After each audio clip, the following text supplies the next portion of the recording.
Assalamualaikum warahmatullahi wabarakatuh. Halo semuanya, perkenalkan nama saya Suci Ramdiani dengan NIM I1C022122.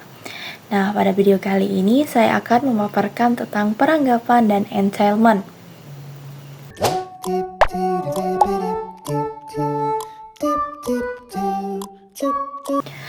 Nah, peranggapan atau presuposisi berasal dari kata presuppose yang dalam bahasa Inggris berarti to suppose beforehand, yaitu menduga sebelumnya.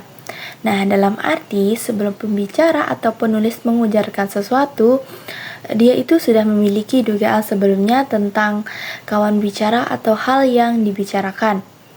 Nah, menurut George Yulle menyatakan bahwa peranggapan atau presuposisi ini adalah sesuatu yang diasumsikan oleh penutur sebagai kejadian sebelum menghasilkan suatu tuturan.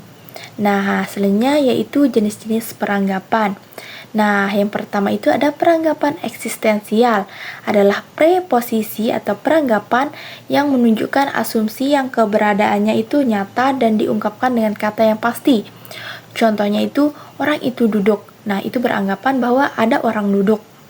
Kemudian yang kedua itu ada peranggapan faktif, adalah informasi yang disampaikan yang menunjukkan suatu fakta dan ditandai atau diikuti kata kerja yang dapat menyimpulkan fakta tersebut.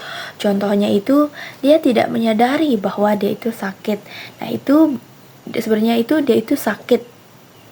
Kemudian peranggapan leksikal. Nah, ini adalah bentuk peranggapan yang maknanya secara konvensional atau sudah dipahami, diinterpretasikan dengan peranggapan yang tidak dinyatakan atau ditegaskan.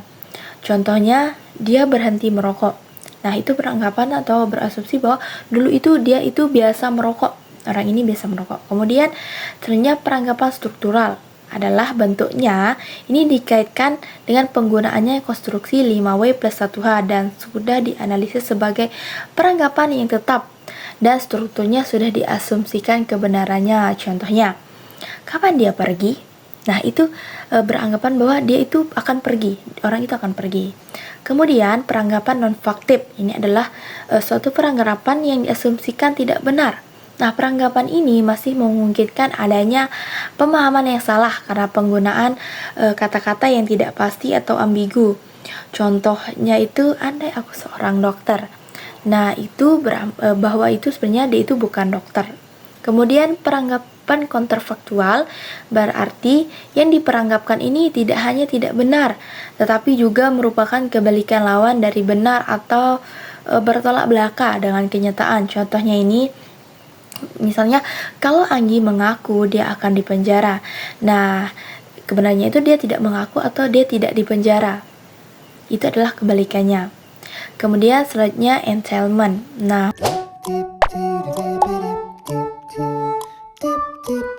menurut Yulle mengatakan bahwa entailment itu adalah sesuatu yang secara logis ada atau mengikuti apa yang ditegaskan dalam tuturan.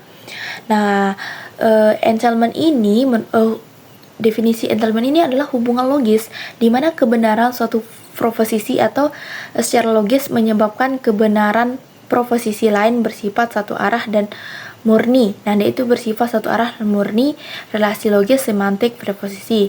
Contoh dasarnya itu, Ani memiliki kucing. Nah, itu mengintel bahwa Ani itu memiliki hewan peliharaan. Kemudian jenis-jenis entailment. Nah, ada entailment logis. Yang pertama itu ada entailment logis. Nah, kemudian jenis-jenis entailment. Ada dua, yaitu pertama entailment logis. Nah, didasarkan pada aturan logika formal, misalnya, semua kucing adalah mamalia. Nah, itu mengintel bahwa ada mamalia gitu.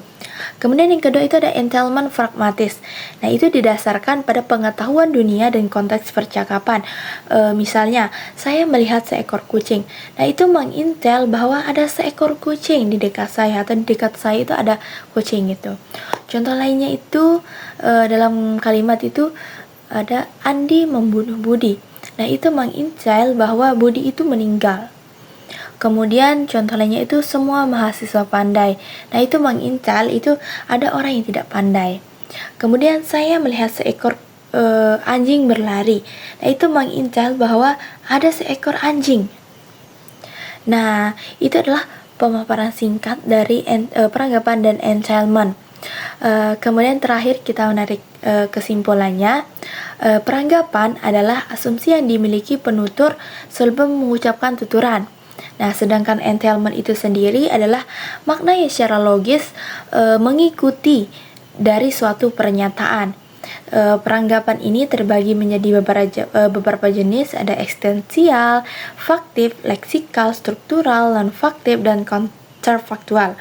Sementara entailment ini terbagi menjadi dua, yaitu entailment logis dan entailment pragmatis.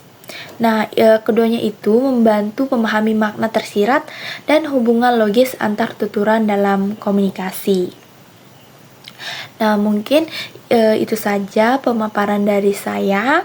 Sekian, wassalamualaikum warahmatullahi wabarakatuh.